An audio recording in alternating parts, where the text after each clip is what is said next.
Good evening, good afternoon, adab everyone. Here we meet again on a pleasant weekend evening. We are in the 43rd TLR Connect AMA show, which is a part of a series brought to you by TLR Now. TLR Now is a niche in coaching, training, and mentoring service provider, which is based out of Pune in India. And they have their chapters in Sri Lanka, Oman, Nepal, Bhutan, and they're expanding further. I am Dr. Preeti. I am a management professional, columnist, trainer, amateur painter, a blogger, and I'm based in Muscat presently. I welcome you all to this very important session, which is a sequel or an extension to the one which we had a few days back on reloading relational intelligence. There are two people in a relationship. It is about showing up, working hard, and banking on each other. If one is down, the other can be up and lift the other one up too. Sometimes both are down. That time we can just be together. Why do we never stop and consider that we can show up as the right one ourselves? Communication problems, insecurities, trust issues, jealousy, assumptions, many factors, I believe. So, why don't we show up and how can we show up? So, today I shall be taking you all through such questions and many more, once again in conversation with the versatile and lovely Sujata Ameya from Hyderabad. Sujata is a target and self actualization coach with an experience of over 28 years and has enabled partners in a threshold marriage to reconnect consciously or disengage gracefully and at the same time transition powerfully. Her services have so far benefited more than 14,000 clients, including individuals, couples, families, and groups already. She emphasizes on using conflict as a catalyst for self discovery and the journey through the trauma of separation as a path to self actualization.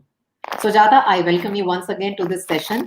It's great having you with us once again and guiding us through such sensitive issues of our day to day lives. Welcome, Sujata, to the show. Thank you so much, Kriti. Thank you. It's a pleasure to be back. I Thank you. really look forward to a very lovely session. Thank you. Thank you so much. Welcome once again. And Sujata, I am sure we have some new viewers this time, and I am sure there are the viewers from the previous show as well. So, for our new viewers, I will just request you to please tell us briefly about yourself and why this profession eventually, and what brought you into it, and what exactly is the scope and domain of your work which you're doing currently. All right. So I think I had shared this last time as well. Yeah. Uh, I think because of the kind of childhood circumstance around, there's a message that someone's not able to hear properly from my side. Are you able to hear me, Preeti? Yes, I am able to hear you, Sujata. My end is clear. Um, the volume is high, everything is good, so I have no idea. You, you are audible to me. Is this good enough? Is this loud enough? It's clear? Yeah, Okay. it's All right. clear. Great. Clear. Yeah. Okay.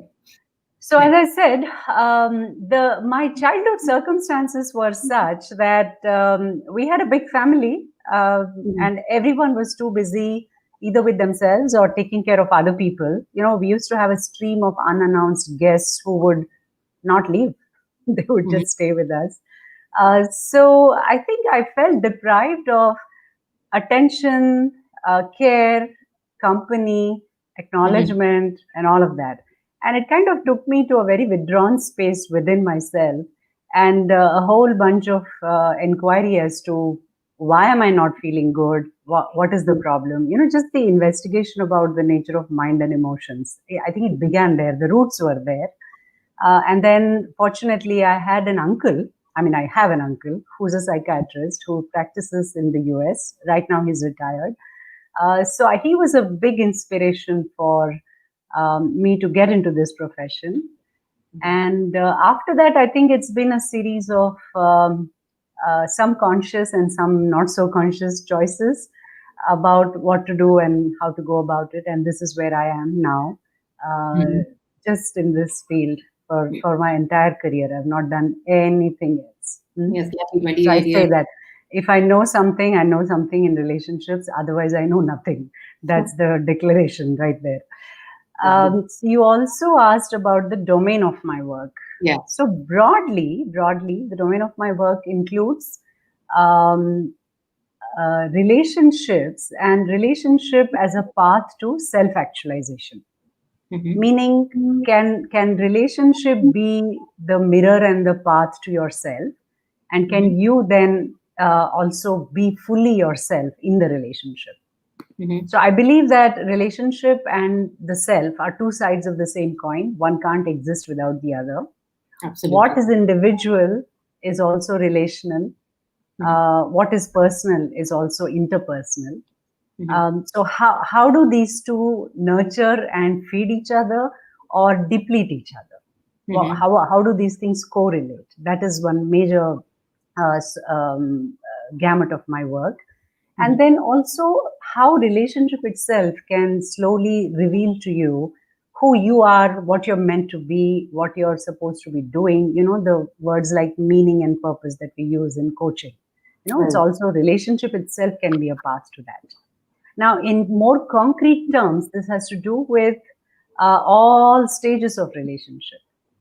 Dating, premarital, cohabitation, early marriage, later stage of marriage, children, parenting, then also what I call the threshold marriage, which is a marriage where there's been tremendous strife and struggle and pain and anguish, and one or both partners are almost thinking of exiting, of quitting. They're right at the threshold of the door.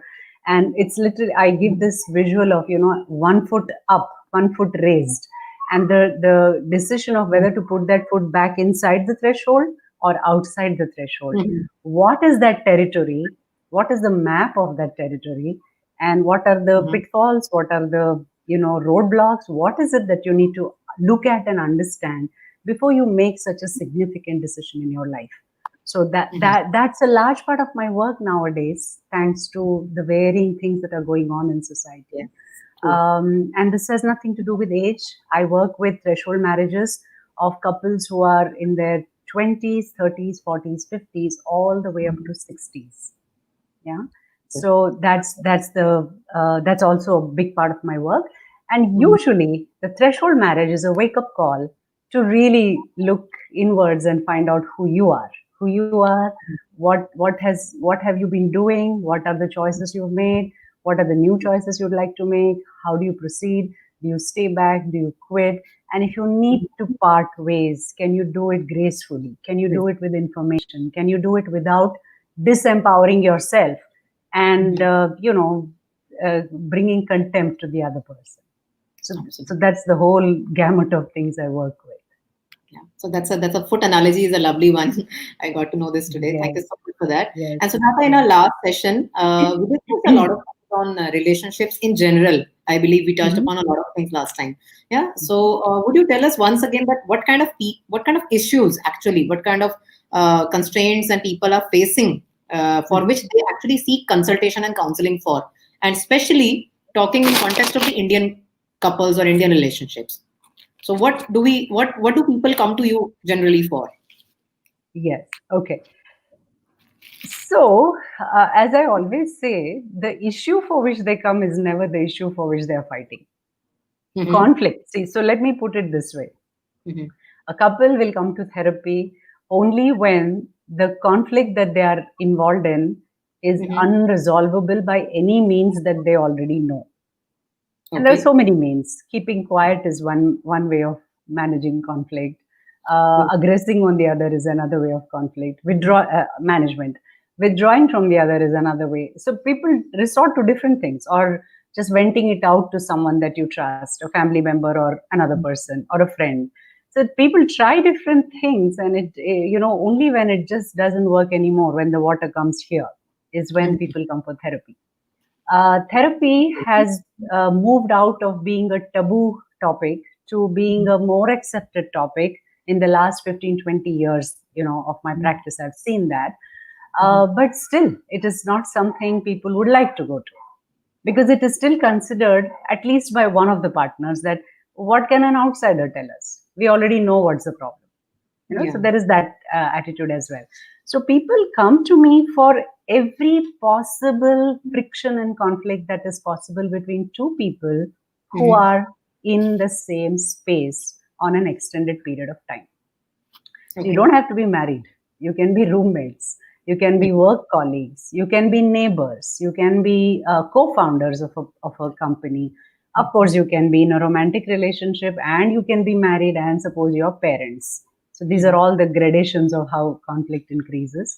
So the issues can be anything. It can be decisions, choices, it can be parenting issues, it can be in-law issues, it can be career issues, it can be sexuality, bunch of things. Every possible human challenge will show up in a relationship as a relational problem. Mhm. So any of these things can become the presenting complaint for coming to therapy. Okay. However, having said that, there are only four things that can go wrong in any relationship, and especially marriage. I Okay. won't say four things that can go wrong. There are four baskets in which we can put all these things that they come with, whatever the complaint might be. I had used the analogy of a table last time Yeah. Table with and the the four loop. legs, four legs. The loop and the Yeah, infinite the loop, four right? leg. Yes, yes, the four-legged table. Yeah. So one leg is the physical compatibility. Yes. The other leg is the financial security. The third leg is the shared values and worldview of both the partners. And the fourth leg is the social identity, their visibility as a couple. These are the four Couple broad in a relationship. baskets or, categories of categories that you can put any conflict into. So if any one of these legs is weak, then it tends to slowly make the rest of the table unstable. Unstable. So if you can strengthen it in good time, it can actually withhold and withstand and can remain stable. But if it is not addressed in good time, then it can, really make the rest of the table very wobbly.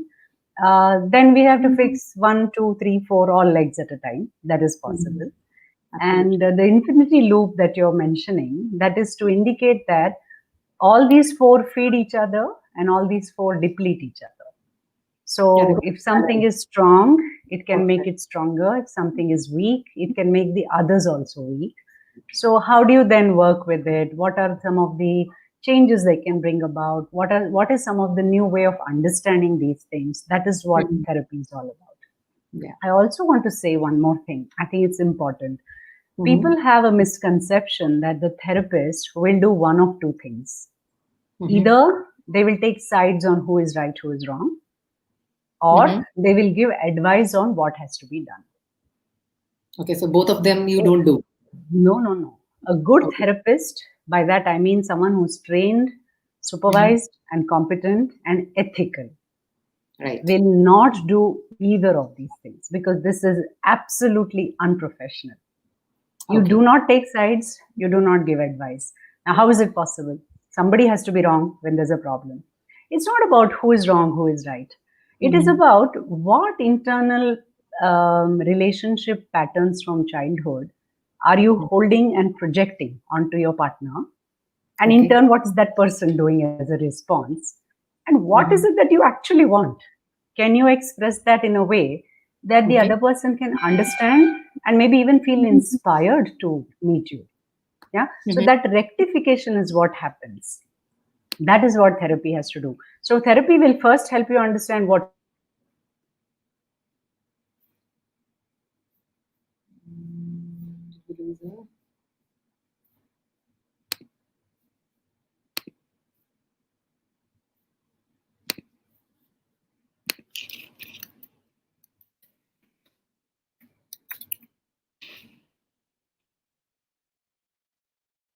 Okay, so we have some issue at the back end, and Sujata will be back with us soon.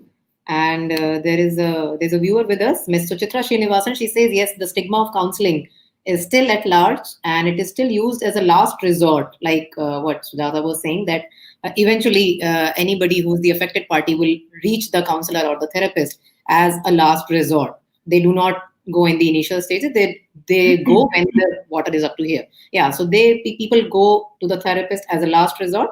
Where should it actually be the first one? Yeah, so we have Sujata back here. Yeah.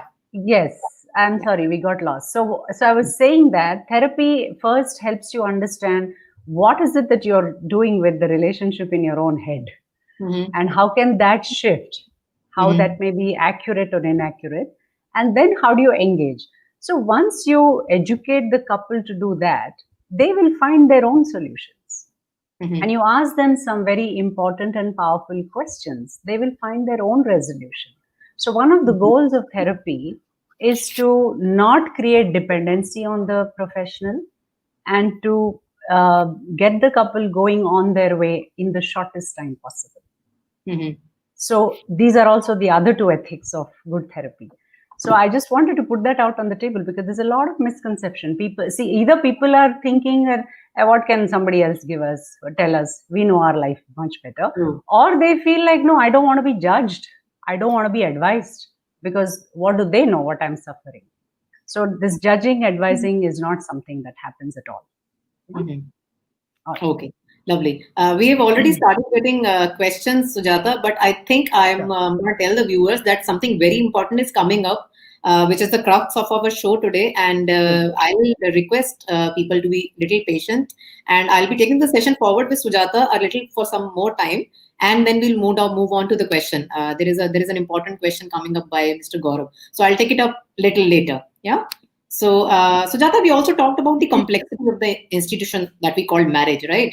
And the Mhm. current situation, especially in the current situation, the pandemic. Okay, Mhm. so the longer the couples are staying together under one roof, you know, Mhm.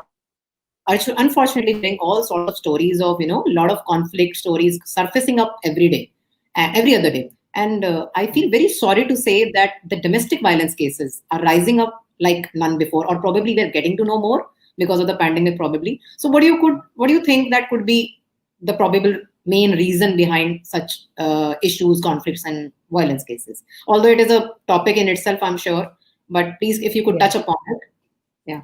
Surely, surely. So, yes, you're right. It is really unfortunate that Mm. this has resulted in a very, very high increase of cases of. See, when we talk about domestic violence, we are only looking at those cases which reach the police station. We're Yeah. talking of active physical violence. Violence has all kinds of gradations. Mhm. Even looking at somebody with contempt is violence at one level. Yeah. True. So, why is this happening? I think it's a very simple thing at one level. See, I've Mhm. said this in many fora so far. The school system, where the children spend 8 to 9 hours a day, and the office, where one or both partners spend 10 to 12 hours a day, were Yeah. major buffers and stress absorbers in a family. Mhm. So you hardly spend time with each other to really create that level of friction with each other. So Mhm. you said something interesting, Preeti. It is that were these issues there before, or are they coming up now? I believe they were there all along. They were there all along, but it was easier and more convenient to put them under the carpet. Yeah. But now the school is gone, Yeah. the office is gone. We are in each other's face, literally Yeah. 24/7, and we Yeah. are having to renegotiate a lot of things. So earlier, oh, I forgot to mention a very important other source that is a buffer: the domestic help. The Okay. domestic help is a extremely important character in keeping a family harmonious and peaceful. Negative or So positive? Positive, Positive. absolutely positive. Okay. You have these all these jokes in women's groups. Yeah. When I opened the door, I went rushing to open and received her with love. The same reaction won't come if the husband comes back from office. That's all because those are the people who support you to live the kind of life you are choosing to live. Yeah, Exactly. they're working hard, they have their needs, whatever it is. Whether it, see, I'm not talking about whether the system is right or wrong or good or bad. Mhm. This is the truth, right? So what happened with the pandemic? We couldn't have the maid inside the house. Some of Yeah. us maybe had live-in maids, that's different. And Yeah. the children were at home, and both partners were at home, in-laws were at home, everybody's in the home, the dog is in the house, everything is under the same roof. So now Mhm. we have a really, ready explosive situation sitting there. So when I say renegotiate dynamics, what I mean is now who will walk the dog? Who will clean the dishes, who will cook the meal, who will take care of the breakfast, who will wake up the children, who will give a bath. Everything had to be renegotiated. Mm. So those families who were used to, what do you say, having conversations and dialogues around this even before Corona, I think have done a reasonably better job of it than those who were entirely, dependent on these systems to maintain that equilibrium, which has now gotten very disturbed. So now violence can happen just in the space of, like I said, judgment itself is violence. Yes. So when judgment keeps increasing to a level of cold contempt or hostility, that can be extremely distressing to the recipient. Yeah, both can do it to each other, or everybody can do it to each other in the family. It can be very disturbing. So then tempers fly, you will scream, yell, use abusive language, and yes, sometimes also hit each other. And I also want to make another very radical statement here. We have a misconception that domestic violence is restricted to the lower classes of society, especially the labor class. There it is evident they have no shame in showing it off. The husband very unabashedly beats up the woman very unabashedly comes and screams that it has happened. It is not hidden. But you will be shocked at the level of domestic violence that is happening even in the so-called educated higher upper middle classes and upper classes as well. And these are not people who have not seen the world, who are not exposed, who don't.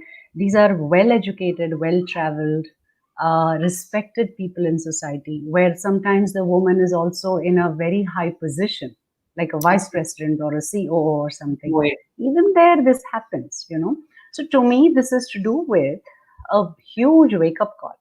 Corona is a wake-up call that has shaken us out of our indifference and slapped us into wakefulness to really look at what are we doing? What are we doing with ourselves, our relationships, our society, community, the globe, the earth?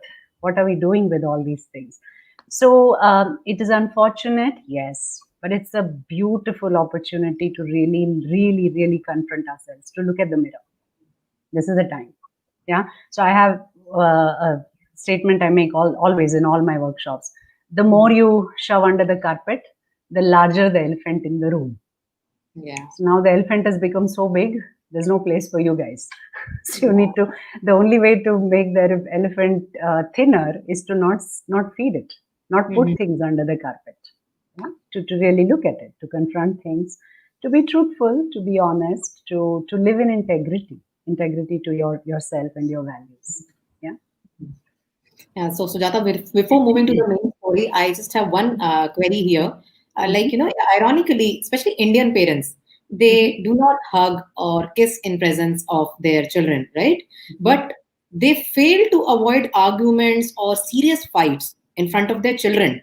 And they end up scarring their children for the rest of their lives. So this brings me to another sensitive concern, that considering the partners adorn the role of parents for the longest duration in a relationship, right? And is it okay to tell children about the conflict between the parents, or conflict around bringing up the children? Like, briefly, can you just touch upon this? Like, how can this be handled or managed, especially like for children? Yeah. Yes. So let me say this, and this is the truth. See, whether parents share the conflict with the children, or whether they tell them or not, whether they fight in their presence or they fight behind shut doors in the bedroom, children, as young as in their infancy, actually know and absorb what is going on. They may not have the verbal capacity to express what is going on, but they know something is off. Children know that. Children absolutely know that. So to say that, oh, but we never fight in front of our children is really not a great thing. What it does teach the child is at least the verbal part of that argument. It is not okay to bring it out in the public. That's what they learn from parents who are careful to not fight in front of the children, which is good. And regarding sharing the issues with the children, I would say that is also again to do with age appropriateness. So suppose you have an 18-year-old child and the issue of one parent seeing some other person outside of the marriage is rocking the boat. then if they are thinking of either going for therapy or separating or something, of course you need to inform the child. Yeah. Of course. But if it's a 7-year-old, then you'll have to say the same thing, but in a language that the child understands. Or some, Yeah. and if it's a 3-year-old, you don't even have to say, right? So it all depends on how old is the child, what is the issue, what is the comfort level, all of those things. But they still watch us, no? A 3-year-old and a 7-year-old, they end up watching us, no? So probably somewhere in the subconscious, it is getting absorbed. So sometime or the other, if it continues, they'll have to be informed. But again, as you said, age appropriateness, the language probably would have to be, chosen according to the age, right? Yes. This is what- Yeah. Okay. So you know what, Preeti, a lot of this will be covered in today's rest of the presentation as well. So perhaps we should go into that. Okay, so we have a viewer, Miss Suchitra. She feels that it is better to show disagreement and negotiation skills in front of children. This is her viewpoint, and I think we're gonna. I agree with that. So that's what it is. It is about communicating skillfully rather than yelling at each other. There is another question by Mr. Ankur Vermani. He says that during lockdown, some new conflicts arose, which has tended to create differences between couples. The one we were talking about in the previous question. So, how to manage such conflicts threatening to break marriages? So, are we going to take it up later, or you'll address it? No, I just want to quickly respond to that right away. That is what I was explaining all along. The conflicts are not new. Yeah. The mirror is new. Pandemic is the mirror. Okay. Conflicts are not new. They've been around all the time. They've just come to the surface now. So we can't say because of Corona this is happening. It has been happening. It's just going on right now. I mean, it's come up right now. Okay. So there was one more question which I said I'll be taking it up later. It's by Mr. Gaurav. He says, if your partner is a bundle of emotions and explosion, I do not know the meaning of this term explosion here, but if he's mentioning that your partner is a bundle of emotions and explosion, how do you manage that? Yeah. I think we will be addressing this in the session as well. Let's talk about this. Yes. Yeah. And if I miss it, please bring this back. This is very critical. This is very critical. Yeah. On a paper also. I'll take it up. Yeah. So, Subhasan, you have also authored a beautiful book which is called When Beloved Calls. We touched upon it last time as well, but we did not go into the details of it. Yeah, and I understand it is something very close to your heart, like you expressed last time as well. And we are equally excited to know about more about it. And I'm assuming that an excerpt from the book is going to take us into a very crucial part of today's conversation and the show ahead. So please share the slideshow you've prepared out of the book and the main part, which is the highlight of the day today. So please share the show today. Yeah. Thank you. Thank you, Preeti. Thank you so much. So, as the title of today's show, how do I show up in relationships? So I felt that, one second, let me get to this. Yeah. All right, Preeti, are you able to see that clearly? Yes, see the presentation which is named Inner Horizons. Yeah. How do I show up? So, yeah, I'm going to change that very soon. Wonderful. So in line with the theme of today's show, I thought I can begin by reading a poem from my book. Yeah. Which tries to, well, I shouldn't say the poem tries to address I felt that it meets this answer. So I'm going to read it. The poem is called Unspoken. It goes like this. I ask you, my beloved, before you enable me to heal and recognize my wholeness, do you have the heart to witness my coming apart and hold my brokenness? For what shall not be first seen and claimed as broken will remain forever an ache unknown and unspoken. So the question that you just asked before we move to this part of the talk, Preeti, somebody is in a emotional bundle and explosive mess. This is what it is. The person literally is coming apart, fragmenting, disintegrating, breaking down. So the question actually is, can the other person allow that falling apart to happen in quiet witness until they figure out how to get themselves back together? That's a high demand and a high art required in a relationship. So let's take this forward. So now let's look at how do we engage with our significant others. There is this very famous model called the Johari window, which talks about. Sorry, I'm very sorry. Let's do this first. Let's go into two. So each of us has a characteristic way of interacting with people that is often invisible to us, but easily visible to the others. This is our personal and unique pattern of interpersonal engagement. Yeah, this is simple, right? A relationship is impacted favorably or adversely by the overt and covert interplay of the respective interpersonal patterns of both the patterns. This is also very simple, right? So please note that it can be either favorable or unfavorable. It can be overt and covert. Okay. This subtle interplay of two complementary or opposite styles of interpersonal engagement determines the specific relationship dynamics of a couple. Yeah. So these can be complementary sometimes, and these can be opposite also to each other. Now we'll go ahead and plot this on the thing. So this talk actually helps you understand how much do I know of myself and how much do I show off myself in a significant relationship. Right? Now here's what I jumped ahead of myself there.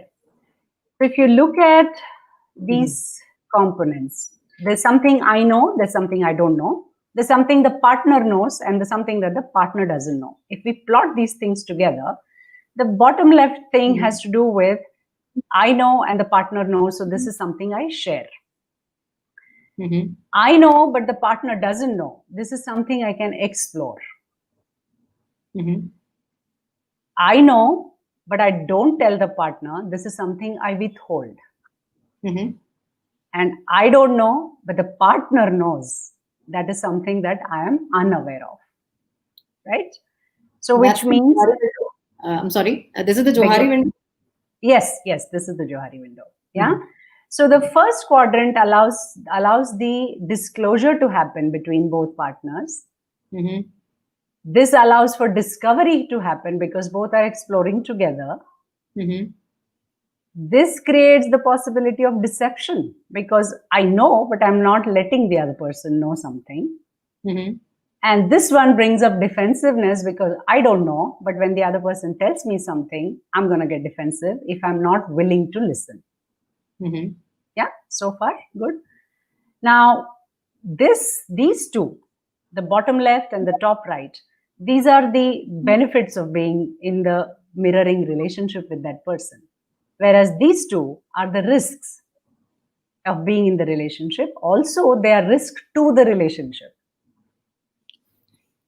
The bottom left and top right can actually help the relationship. The other two can actually put the relationship at risk because you are either consciously deceiving or unconsciously being defensive. Right? So this axis is called the axis of transparency, where you're honest and open. And the other axis is called the axis of opacity, which means you are withholding, you're holding back something from the relationship. Okay. Now, let's understand these two axes a little bit more in detail. That will help us to really get to the practical implications of this, right? So what happens here is, this axis is the visible and the accepted parts of you, which are the lighter and the positive parts of you. Meaning, I am, punctual, I am generous, I am helpful, I am caring. All of these I know, others know, and I accept, others also accept. So these are the good parts. So these I have no problem in revealing, exploring, there's no issue at all. Whereas the others are invisible and they're also rejected, and they're called the shadow aspects of ourselves, which is, I may feel a deep sense of anxiety sometimes, I may feel underconfident, I may feel like full of sorrow at times. I may have some sense of shame, but these are things I also don't like. I definitely don't want to show. I reject, and I know somehow that they will be rejected by the partner as well. So these things exist in my shadow. Mhm. So in that way, the green axis is the axis of authenticity, which is you're transparent, honest, and open about it. Whereas this one is the axis of vulnerability, meaning that is the way it's affecting you actually internally. Right? So now we go forward to understand how increased transparency in a relationship, meaning more and more honest expression and exploration, brings up more authenticity, but increased opacity actually reduces the vulnerability. We have this tendency. In fact, this is how all dating and arranged marriage and everything runs, where you only put up the good show in front of the person and somehow hope to God that all the difficult things will vanish under the carpet. But they don't, as we know very well. They don't. Yeah. So now, unless we are willing to do both, be expressive and also share how it is affecting us. See, let me define vulnerability. Vulnerability has to do with revealing how something in the relationship is impacting you, how you are affected by something in the relationship. Okay. Okay, so authenticity can be, but you said you'll come at 6 o'clock, you came at 6:30. That is authenticity, fair enough. But without vulnerability, that will sound like an attack. Vulnerability would be I put aside everything, I closed my schedule, I put away all phone calls, I made time for you from 6 o'clock, and I've been waiting and I'm feeling really terrible. That is vulnerability. When you put it like that, it will not be taken as an attack, and the person will be inspired to not do this next time, hopefully. Most normal people don't. There are the psychopathological people where it doesn't make a difference. That's a different matter. But we are talking about the large majority here. Yeah. So vulnerability has to do with revealing what is the impact of what they are doing. So most of us think that there are only two choices. Either we keep quiet, like we don't talk about it, or we say, oh, but you did this, you did that. So authenticity begins with you. Vulnerability begins with I, the statements. For example, you came late. You said you'll do this. You didn't do that. Because of you, it is always focused on the action of the other. Vulnerability is always focused on it left me feeling, it left me thinking. This is how I was left wondering. So vulnerability has to do with revealing yourself. So please understand this is the most critical piece of why people say, it's best not to talk. Well, you can not talk for some time. Afterwards, it will explode, or it will show up in a very wrong place where it has no connection at all, right? Now we go into plotting this on another graph where we do authenticity on one axis and vulnerability on the other axis. Now here again, if you look at the the left bottom square, we are talking about low authenticity and low vulnerability. In relationships where both these things are low, the nature of the interaction between the two people tends to be somewhat indifferent, somewhat boring, because they're neither being fully revealing of themselves nor are they being honest about things that really matter to them. Those with high vulnerability but less authenticity tend to be distant and critical. What this means is one person is constantly telling them how terrible they're feeling, how bad it is, how hard it is for them, etc., etc. But all it brings up from the other side is criticality and shutting out or pushing away. So that's what happens to those relationships. Then the third combination, where you have high authenticity but low vulnerability. This has to do with a lot of our professional office-based friendships, where you are friendly, meaning there is amicability and politeness in the interactions and goodness as well, but there is insecurity because you have neither understood them in depth nor have you revealed yourself in depth. True. Yeah. And the last column is about both things being high. You're extremely authentic, but you're also extremely vulnerable. This is where the relationship is actually intimate and secure. Now, intimate doesn't have to do with romanticism or romantic or sexual relationships. It has to do with close relationships. Mhm. So where you it's like, think of a very very close friend that you have. You can sulk and you can say, hey, you did this and that's not fair. I really got bugged, and they will take it, they will understand it, they will value you for being honest, for revealing your inner self, right? Mhm. So people tend to think that it is not a good idea to be vulnerable in a relationship. But trust me, if you are not vulnerable in a relationship, it actually doesn't have much chance of growing. At best, it will remain stagnant. Mhm. Usually, it also slowly dissipates and unravels and vanishes. It doesn't really stay there. Mhm. Yeah. So I think this is pretty much what I wanted to communicate today, and maybe leave the viewers with a small homework to do, which they can do offline as well after we are done with the talk, Sure. for all times, right? Yes. So in your own significant relationships, on a scale of 0 to 10, you Mhm. can rate yourself this week. How authentic do I care to be, and how vulnerable do I dare to be? Care and dare.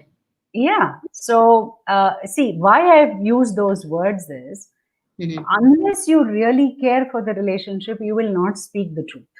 Mhm. Please understand that. So, when people tell you something to your face, it may be a little hurtful, but please understand they are taking a huge risk and acting out of courage to tell you something.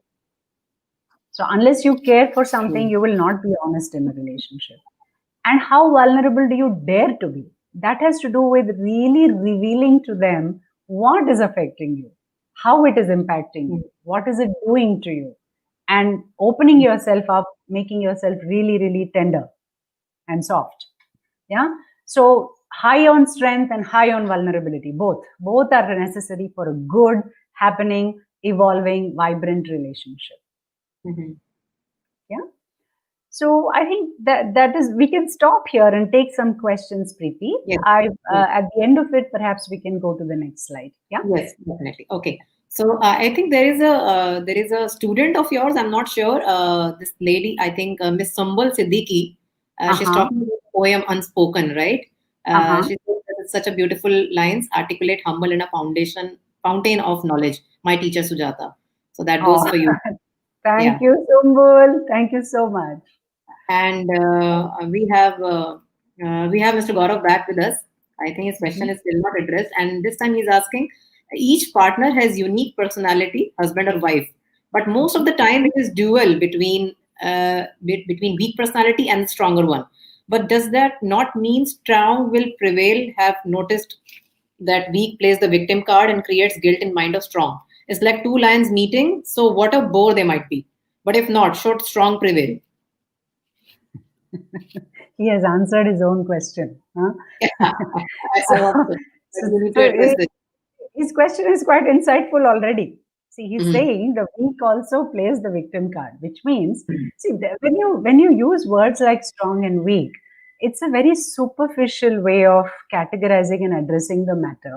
It doesn't really help you to do anything about it. So now what do we do? One is strong, one is weak, and then we just get along or try to get along or not get along, right? That's not the point here. Each one has a different style of relating to conflict. Mhm. One relates to conflict by withdrawing, one relates to conflict by aggressing. And Mhm. both are equally contributing to the mess. Both are contributing to the mess, trust me. See, if you go into the entire literature on alcohol dependence and the Mhm. codependence dynamic between alcoholic partners, this is the key. The alcoholic person looks like this really horrible, oppressive, aggressive, disruptive, violent person. And the victim looks like this poor thing who's just taking it all and suffering. It is not like that. It is not like that. Now, this is not to blame victims. Huh? That's a whole Mhm. other story. Not like that. They are Mhm. also contributing by doing something and failing to do something, which is keeping that interaction alive. It's Mhm. keeping it alive. Now, why they do it, what they do it, that's a whole other science that'll require a whole other chapter. Let's not get into that. But this is the fact. So it is true that the so-called strong people get so provoked and they yell and they scream and sometimes hit, and then they immerse into guilt, and then they give up the power and agree to do whatever the so-called weaker person is saying, which is not as per their desire anyways. So this is like a seesaw. One day this one is on the high, the other day the other one is on the high. The methodologies are different. One uses threat, one uses blackmail. That's all. One is an active threat, one is like a quiet blackmail on the backside. So instead of looking at it as strong and weak personalities, I would suggest that you understand it as our styles of asking for what we need. So this is a very interesting or an important part of relationships. How do we ask for what we need? Yeah. So men tend to be instructive and emphatic and demanding. Women tend to be critical and complaining. Okay? Typically, this is the gender breakup. It doesn't mean there are no exceptions. There are plenty exceptions, right? So what is happening here is, behind the barking and the instruction and the demand, and behind the sulking and the complaining and the griping, behind both the things, there is a wish. There is a wish. There's a need. There is a longing, right? So when I say you never ever spend time with me, the wish that is behind that very critical statement is, I really miss having time with you. Just look at the energetic difference in the statement. Yeah, I miss having time with you. Or when you say you never help around the house, do you not see how much clutter there is? Am I the only one who has to clean? What you're actually saying is, I have been working hard and I feel unappreciated. Can you notice what's going on? Can you lend a helping hand?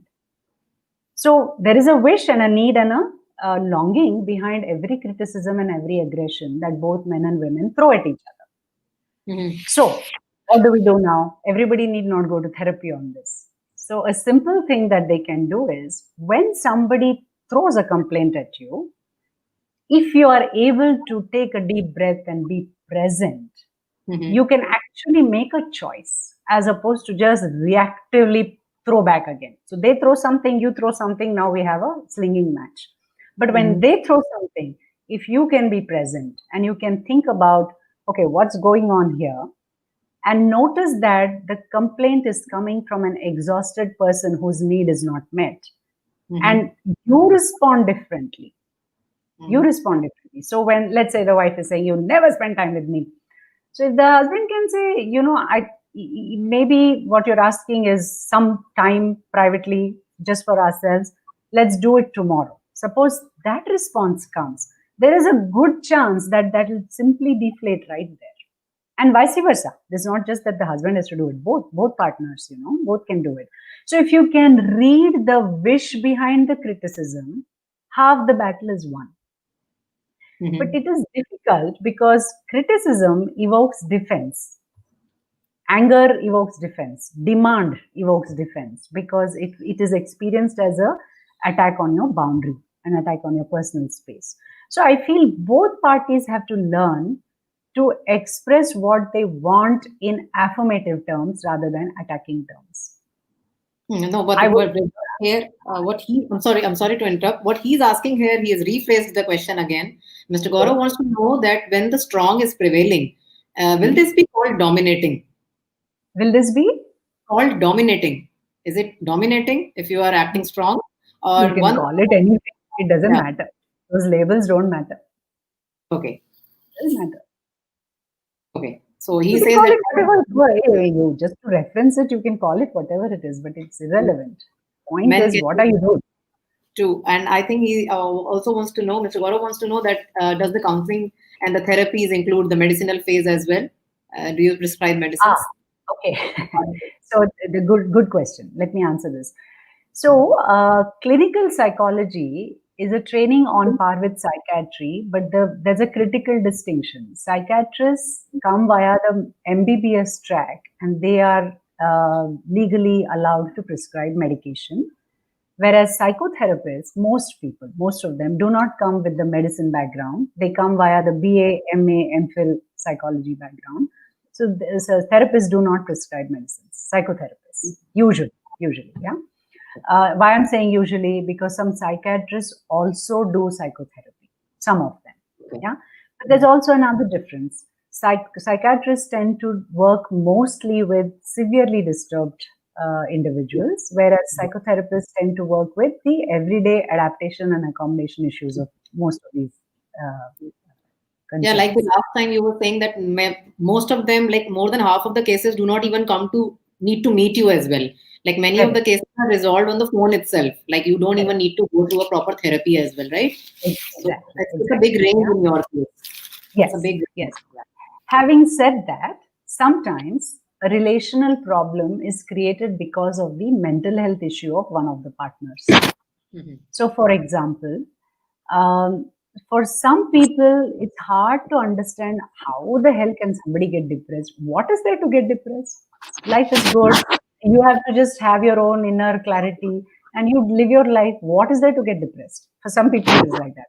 For some people, either because of a organic predisposition, where there's a biochemical imbalance that is predisposed in their genetic makeup, or due to an personality and an attitudinal stance, they are prone to getting depressed. It is as real a problem as diabetes or blood pressure, one of those things.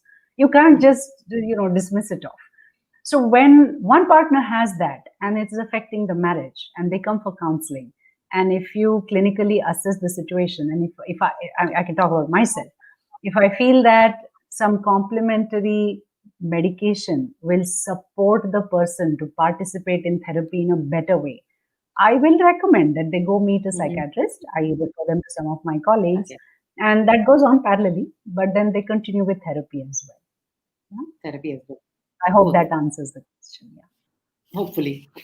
Okay. We have Mr. Uday Shankar on LinkedIn. He's watching live. He finds the session very informative. And we have Brigadier Jayant Tiwari. He's also finding the session very engrossing and insightful. Then we have a question from, I'm not able to pronounce this, Imba Tulila. Maragattavalli. That's another friend of mine called Maggie. Yes. Lovely. So you know her already. Okay. So I'm sorry for not being able to pronounce the name properly. But the question is, can you share one's responsibility to hold space when the significant other is vulnerable? That is not easy either. I think Very coming back to true. the model. Yeah, very true. Very true. Also, I'd like to put this in a context. Uh, like like all human situations, relationships also tend to settle into a pattern, which then Mhm. becomes very stagnant. So Maggie's question brings us to that. For example, some couples, it just so happens that one will always have a need to be upset or sulk or cry or this or that, and the other one will always be available, holding, listening, helping, consoling, and taking care and taking over many a times. Mhm. Yeah. So it's almost like something else is the matter in the relationship, but this behavior pattern is keeping the equilibrium just about okay so that they don't explode or they don't break down. Right. So in a good relationship, this has to be a turn by turn thing. Mhm. Like, in fact, I say this always, a good marriage is one where each partner decides to go crazy, alternating with the other partner. Both can't go crazy at the same time. It doesn't work. The same way with holding space or being there for the other person, whatever it is. I think there has to be a healthy give and take. When I'm feeling, like you said right at the beginning of the show in introducing the talk today, Preeti, Mhm. one goes down, the other one needs to hold up. The other one goes down, this one needs to hold up. There has to be a give and take. If it's a one-sided thing for like years and years, sometimes decades, then there's Absolutely. something else the matter in the marriage, and it tends to bring in a kind of a deadness or a heaviness in the relationship. Mhm. Yeah? Okay, nice. I think Mr. Gaurav is looks happy with the response, and I think he has been informed about. In case he wants to get in touch with you, and take up the question on one-on-one, he can contact you, Sujata. I think That is fine. Yes. At the end of our talk, I'll be sharing a slide which has all my details, so he can do that. Yes. Thank you. very much. In Thank case you. if there are Yes. still queries, we can take them up Yes. with you Thank you. one-on-one also. And Dr. Neeta Mishra here with us on LinkedIn Live. She finds the session as very informative. And there is a question by Ms. Aarti Srikumar. Being opinionated brings a partnership to loggerheads, and silence brings distance. What would be the middle ground? These are profound philosophical questions, huh? All right. So just this morning, I woke up with this thought and I'm going to post it. I keep posting these things called toothbrush insights on my Facebook and LinkedIn pages, you know. Okay. Why I call them that is when I'm half sleepy and half awake and brushing my teeth, some ping light bulb goes. And I try to put it in very crisp language and put it there. So today's insight was something to this effect. I haven't yet fully written it down. If you are completely convinced by something, it is hard to be humble. Mm-hmm. Please understand that. If you're very, very sure about something, if you're 100% convinced, but it can be anything, an idea, a theory, a philosophy, an ideology, a person, a book, whatever it is, if you're so bought over by it, if you're completely ruled by it, it's very difficult to be humble. Yeah. So if you really want to be open and not opinionated, you'll have to put all of these things on hold. Nothing can be conclusively held in your mind. Everything has to be held in openness. That this is what I think, but perhaps there is another side. That is the opposite of opinionated, right? I think So, we're taking a question few minutes about keeping mum and opening up. We have a question coming up, yeah, Sujata. I think we can address it there. no, this is related. So I'm coming to that. So opinionated has to just do with my way or the highway. My way or the highway. Mm-hmm. This is it. This is what it is. So when you're so sure of it, then there's no need to have a conversation at all. So of course it's going to bring in distance. Of course it's going to make the other person not speak, not be authentic, not be vulnerable, because they no longer feel safe. They feel judged or they feel attacked about it. Now your question was, what do we do about this? So first thing is, for the other partner who's at the receiving end of this opinionated thing, this is an invitation for you to learn some assertiveness skills where you can stand your ground and say, I hear you, I hear what you're saying, but I would like you to also consider what I am saying. It takes tremendous strength plus vulnerability to stand your ground and speak without attacking or without sulking and withdrawing. So this is an invitation for you to develop your own assertiveness skills, not aggression, not submission, assertion, being in the middle, where you say that, yes, I hear you, I understand what you're saying, but here's what I'm saying. Would you be open to consider it? So sometimes just making the other person aware of how stuck they are suddenly makes them feel, oh yeah, maybe I should listen. And it may change. It may change right there. Yeah. Sometimes it is not that simple. Then what that means is something else is going on there. Either the person has a manic disorder, either the person is very much conditioned by the transgenerational marriage pattern habits, where they have grown up in a family where the father's word was the final word. The woman never had anything to say. So now you're speaking, this is not okay. It could be that. It could be a bunch of things. So then we'll have to do deeper work. But assuming that this is a reasonably comfortable, reasonably close, reasonably happy working couple, working relationship, I'm saying, this thing should work. Just bringing presence to the person about how it's affecting you. Like, you're being so strong about this. Can you at least hear me out? Because I'm feeling very left out. I'm feeling very hurt. I'm feeling very unheard. When you say that, it usually opens up the person to listen to you. So I hope that answers that question. Hopefully. We have Mr. Ankur Vilmani. He's liking the show very much, but I think he has to leave for some another session. here, Okay. and thanking Team TLR for a wonderful session, Sujata. And I think, but Mr. Ankur, you can always watch the later part because the YouTube and all these recordings will be available, and you can always watch the later part in case you are missing it right now. You can watch them later, so you are not gonna miss. Actually, you'll not miss anything. You can watch it later. So, Miss Suchitra, again, I think she likes the show very much. She says it's brilliant. Thank So you. we have one question. Can I take a question before the Yes, slide? yes, yes, yes. Yeah, Yes, there is one please. more. Miss Tanuka Gupta. She's thanking you, and it's a lovely session as per her. So, is compatibility a misperception mostly, or is it overrated? Like, I think I'll say men are from Mars and women are from Venus comes into picture here. So I do not know if this is the background of her question, but yes, Sujata, please. Yeah. So this is a big question, Tanuka, but thanks for asking. It's very important as well. Yeah. So here's how I would put it. If Mm-hmm. there's a fundamental um, attraction and sitting together of these two people, Mm-hmm. compatibility is the field that is created in the relationship. In that field, anything can grow, including weeds. Right? So the good can grow, the bad can grow, everything can happen. But there is this basic connect that holds the two together. And they can go through the high and the low, the rough and the easy together. Right? But if that compatibility thing is missing, where the fundamental connect is not with each other, for these I use words like vibing, frequency, match, soul connect, and all those kinds of words, which are kind of not very helpful. But I don't know what other language to use. But yes, compatibility is a very important thing. It's an extremely important thing. It's not so much about having same habits and same hobbies and same interests or same values. It's not just about that. It's something more. It's more than the sum of all these things, right?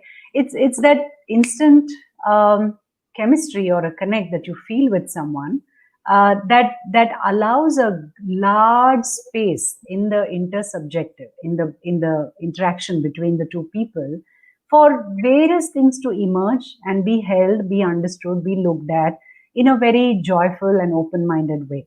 Yeah, so compatibility is important. It's very, very important. Okay. So I think we do not have. I think Sujata, shall we move to the? Is the slideshow still remaining, or can No, I we? think I think we're pretty much at the end. I had left the reflections to be done for everyone. Those two questions. What I would like to do is I would like to maybe close the session with another poem. No, I have. Um, After that, I have two, three more questions after the poem, and then we can close it. okay, no, then let's finish the questions. We'll end with the poem. Okay. Okay. So, Sujata, I read somewhere you never Mhm. lose by loving. You always lose by holding back. But there are times, like this was what we were talking some minutes back, that there are times when one of the partners is keeping mum to avoid the conflict, any conflict. But Mhm. he or she is forced to express his or her thoughts. So, what Mhm. can be done best in this situation? They want to keep mum, but they are forced to speak out. So, what do they do? How do they deal with this? Any middle? Okay. So I've said this even a little earlier, right? Yeah. Um, there's one more of my insights yesterday or day before. Toothbrush inside. Yes, the insight is peace can be achieved by silencing people. Mm-hmm. Harmony is something that we need to aim for. Yeah, I have not written it down properly, but something to that effect. Okay. So by Mm-hmm. keeping quiet, if you believe that you can maintain peace in the relationship, that is already a problem. See, when we talk about space for both people, it means this voice is valid and so is this voice valid. Both voices have to come together to be expressed, to be heard, to be understood or misunderstood. Doesn't matter. It Mm-hmm. both need to be said. So if one person is thinking that let me keep quiet because if we talk we have fights, they're already taking on the martyr role. Mm-hmm. They're already taking on the role of, I will sacrifice my self expression for the peace of this relationship. That's another form of control. That's Okay. another form of domination, because Domination. now you're punishing the other partner by refusing to speak. So it is nothing great that you're doing. Okay, this is one side. The other, the other side, where the other partner is forcing you to speak. Well, that's going to happen now, because I feel insecure because you're keeping quiet. You're neither telling me I'm good nor you're telling me I'm bad. You're neither telling me the what I said was okay, nor are you scolding me for what I said was not okay. I don't know what I'm dealing with. I'm dealing with a wall. So I feel very insecure in this relationship. So I'm not going to keep quiet. I'm going to come after you. So now we're going to chase each other. And that just depletes the relationship.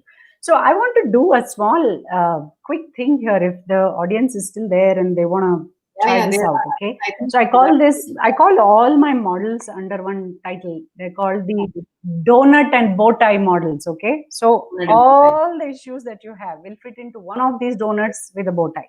All right, so let's do this. If people have a paper and pencil, they can grab the paper and pencil and draw a donut first. Yeah, I have one. Okay. Okay, so just draw the donut. Yeah. And then split the donut into 4 quadrants. Any size? And no, 4 quadrants, Baba. Okay. Equal. 4 quarters. Done. Yeah, equal. 4 quarters. Yeah. So when you do that, you have 2 on the bottom, 2 on the top. Correct? Yeah. So now start writing. I'll be dictating. So the bottom left, withdrawal. Withdrawal. Withdrawal. Top right, aggression. Okay.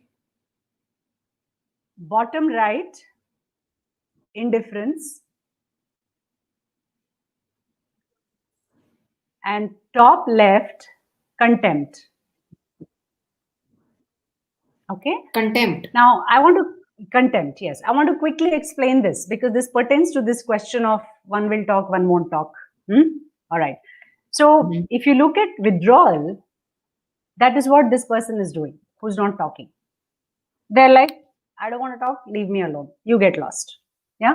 Aggression has to do with how dare you? How dare you not talk? How dare you, push me out? How dare you not do this? So there is aggression there. So if you draw an axis across these 2 quadrants, the more one withdraws, the more one will aggress. Those are the dynamic polarities of that axis. That's going to happen. Yeah. Now you look at the other 2. You have indifference and contempt. Again, if you draw an axis on these 2, those are also 2 extreme polarities. The more somebody becomes contemptuous, the more the other one will become indifferent.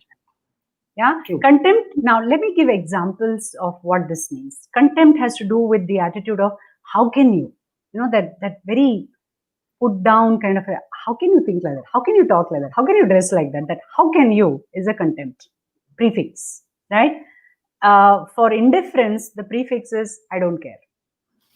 I just don't care. I don't care. I'm out of here. Yeah.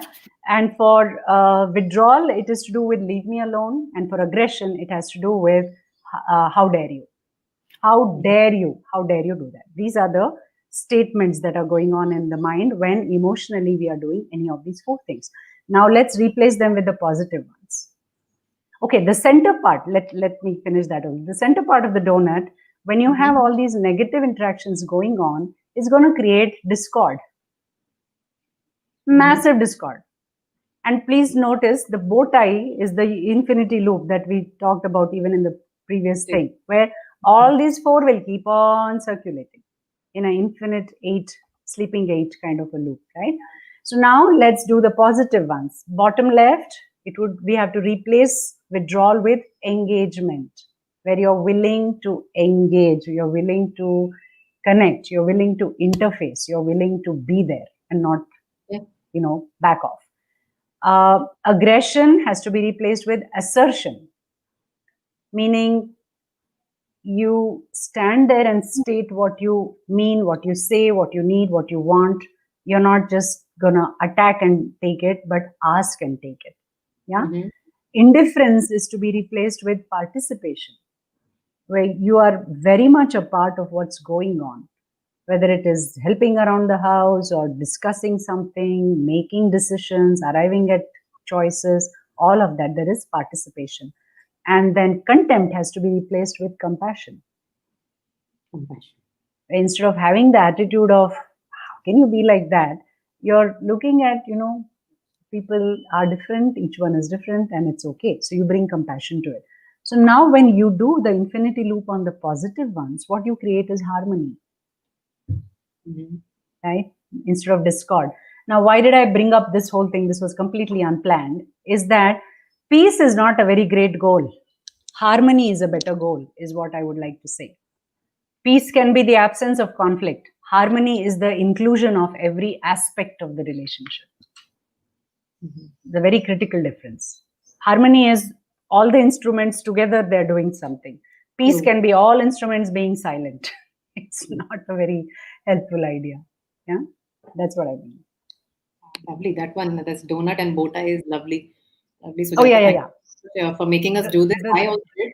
And then we're going to replace it with the positive ones. yes. Definitely.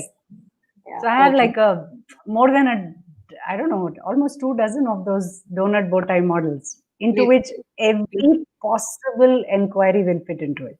So we'll do that another day. Beautiful, beautiful. We'll request TLR for another one, hopefully. Yeah, so okay.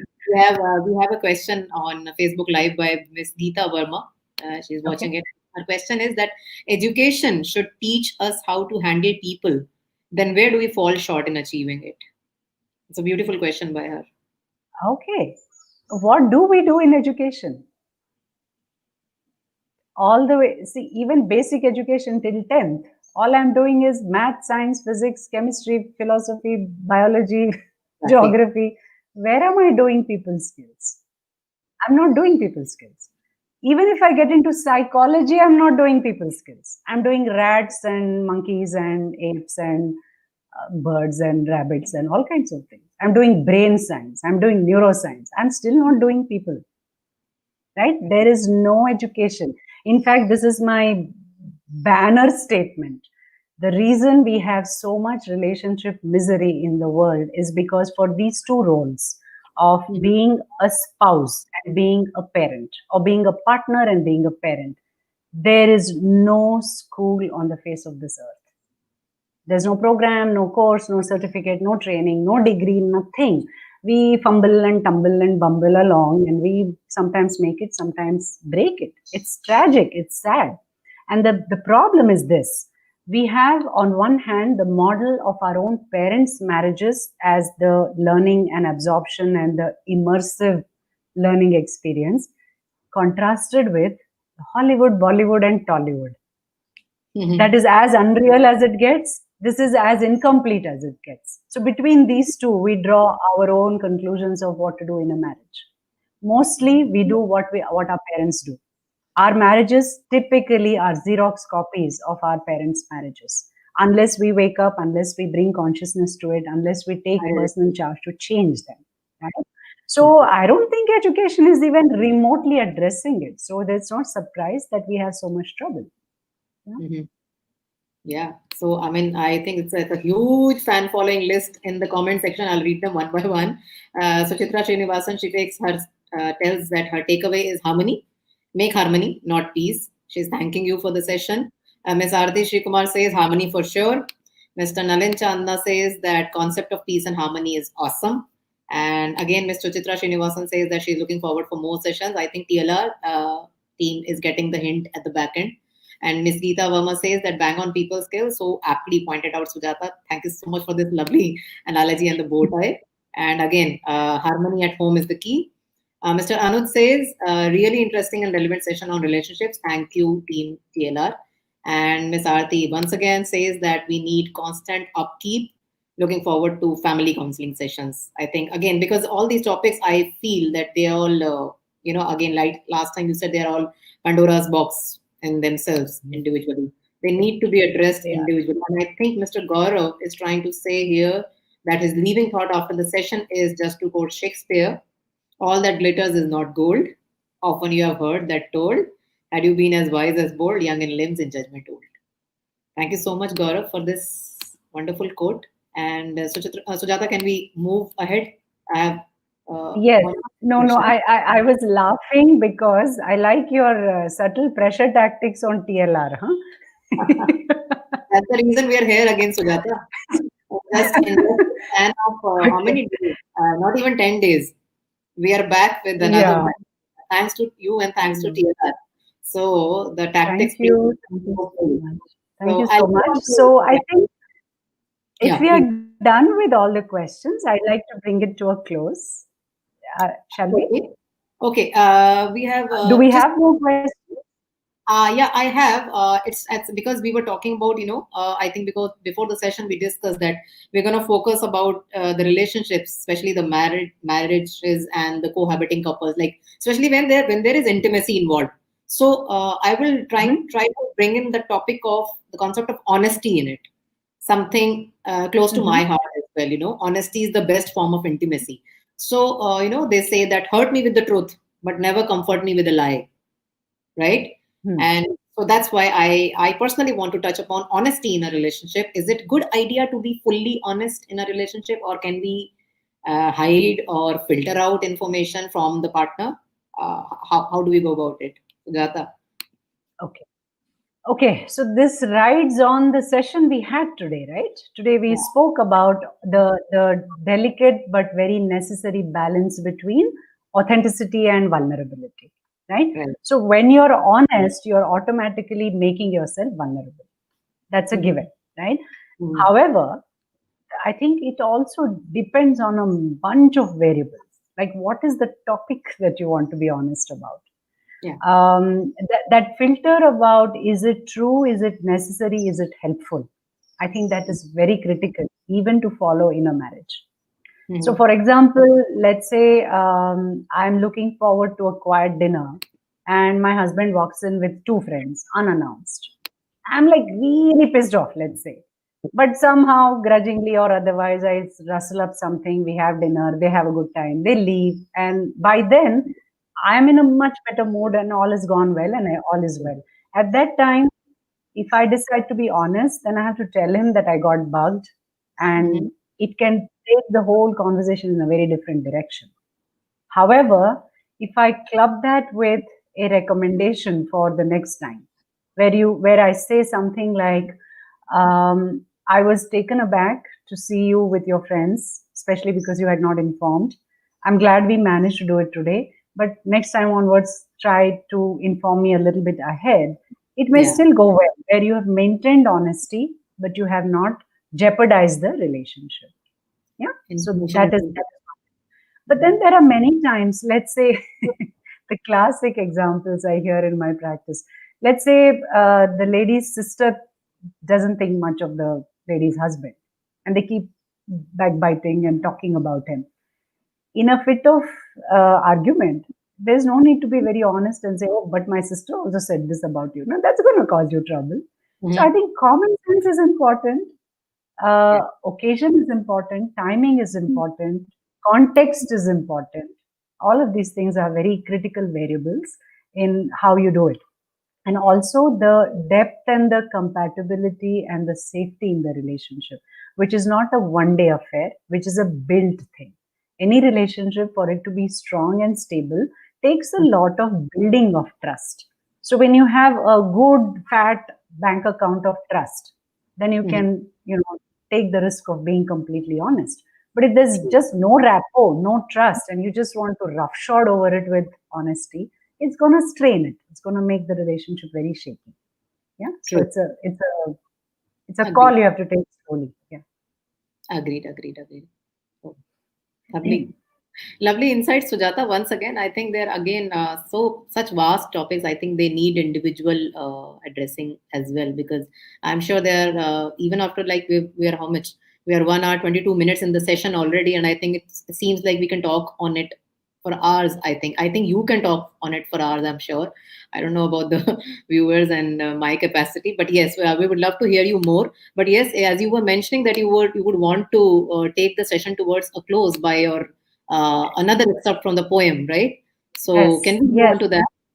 Sure. Because we began with talking about how if you can hold me falling apart, that would really bring it to a this thing. I want to also similarly hold on. Yeah. Where is it? This one. Oops.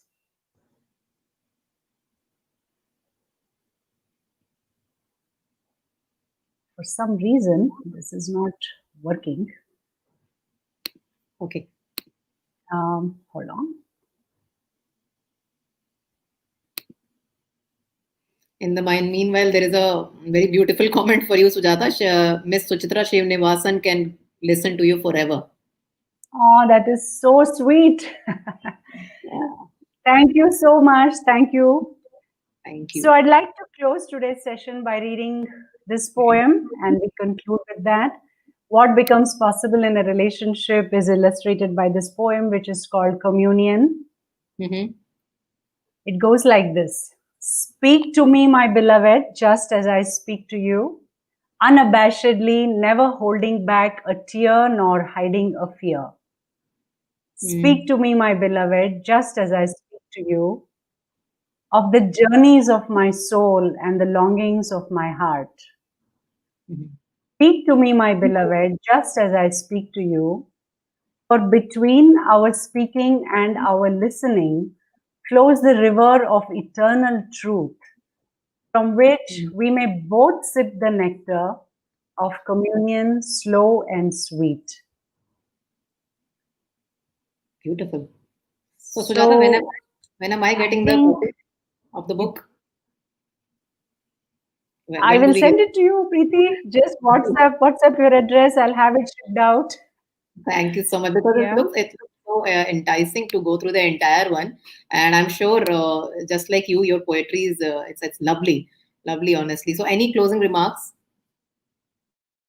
for today? Well, I think, as you said, Preeti, this is a ocean.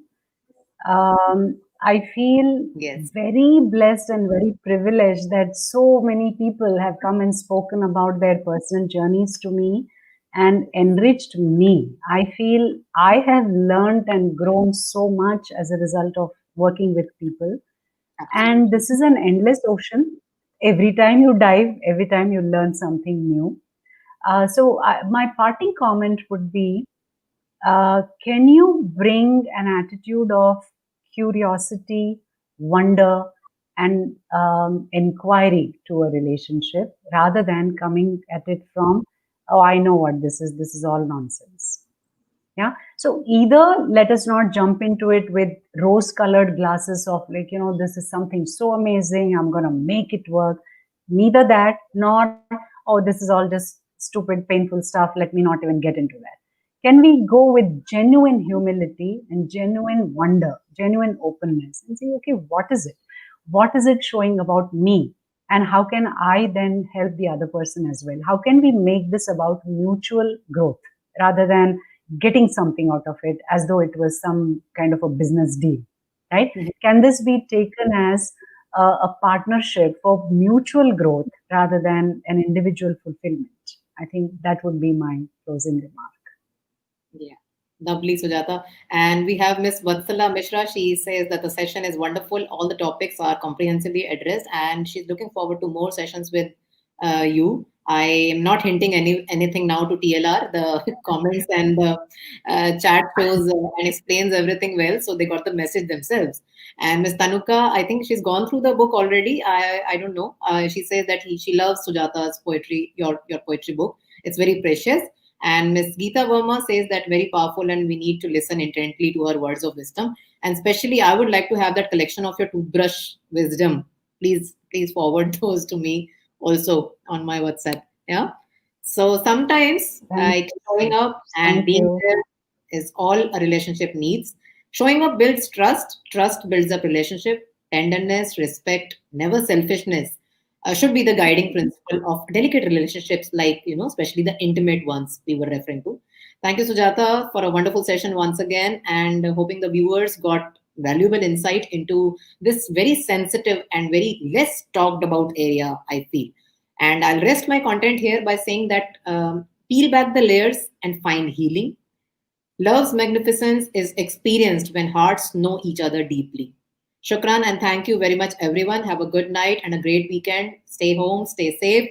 Show up in your relationships. Do not hold back. Build each other up. Thank you so much once again. Thank you, Sujata. Thank you, TLR. Thank you, Preeti. Thank you so much. Lovely. Thank you. Love. Thank you so much.